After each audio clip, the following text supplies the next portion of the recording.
Lockdown కారణంగా 45 రోజులుగా ఖాళీగా కనిపించిన యాదాద్రి భక్తులతో కిక్కిరిసిపోయింది. లాక్డౌన్ ఎత్తివేయడంతో భక్తులు భారీ సంఖ్యలో తరలివచ్చి స్వామివారిని దర్శించుకున్నారు.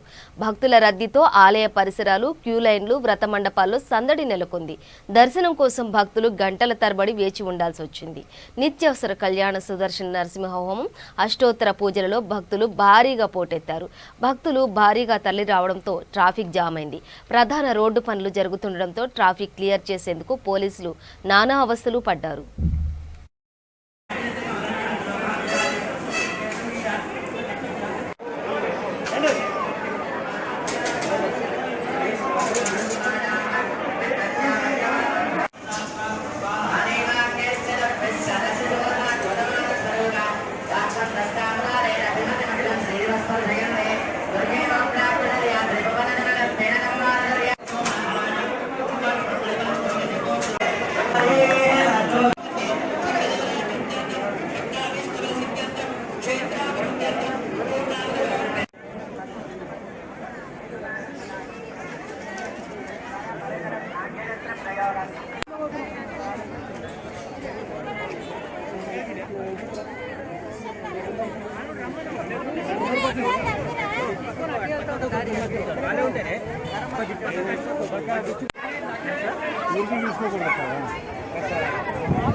తీసుకోకూడదు.